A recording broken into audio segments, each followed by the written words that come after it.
The topic of this presentation is titled, The State, Catholic Church and Politics, Challenges of the 2023 Elections.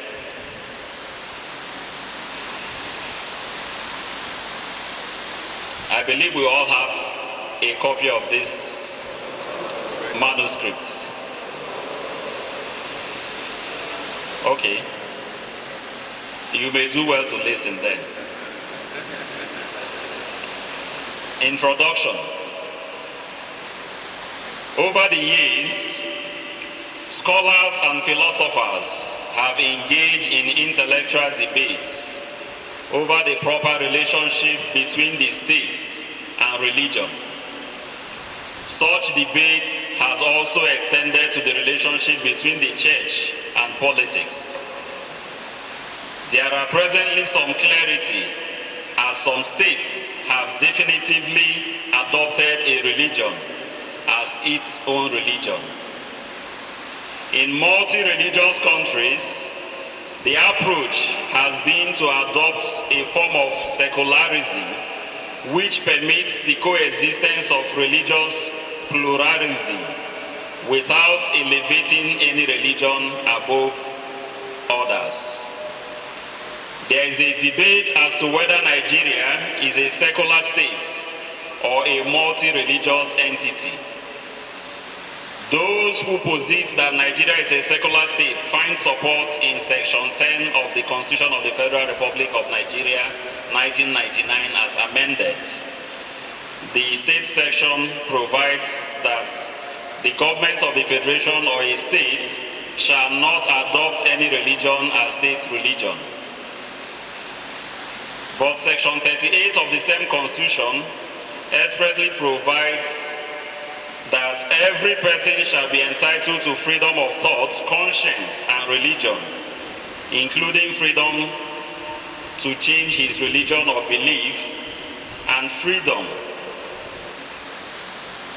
to manifest and propagate his religion or belief in worship, teaching, practice, and observance. Such a person can either do alone or in community with others. You can exercise such freedom. Flowing from the above, it will be seen that this provision is a clear endorsement of religious pluralism. The blend of politics and religion is another issue that is mired in controversy. Many theologians and persons of diverse religious persuasions have vigorously posited that politics and religion are two parallel lines that will never meet. Ironically, the same protagonists that religion should be distant from politics are quick to quote the scripture wherein Jesus Christ urged that we render to Caesar what is Caesar's, and to God what is God's. Long before the Catholic Church weakened its tough stance on politics, persons of other religious persuasions have started pushing the frontiers and ingraining religion into politics. Case in point, in South Africa, late Bishop Desmond Tutu was at the forefront of fighting apartheid and at the same time condemning the discriminating policies of President Botha. This was following the footsteps of Reverend Martin Luther King Jr. in the United States of America. I believe we are all aware of the exploits of late Reverend Martin Luther King. In all these engagements of persons of Christian background, the Catholic Church was taciturn, distant, and indifferent. Only the Vatican sparingly issues statements that condemn certain actions of politicians that seem at variance with Catholic tenets and dogmas. Nothing that seemed to suggest a disagreement with governments of the day or choices for political office.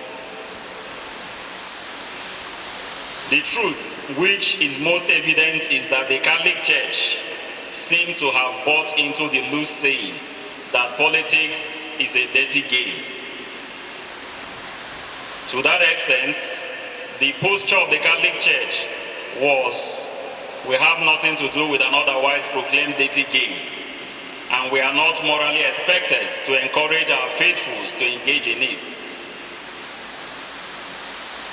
These positions, as highlighted, would be the old regime and the old order or stance of the Catholic. The author goes further to say that it is now heartwarming to note that the Catholic Church has changed its conservative stance on politics, and Catholic faithfuls are now encouraged to participate fully in politics. Having laid the foundation by way of introduction, we will now x-ray or evaluate the engagement of Catholics in politics so far.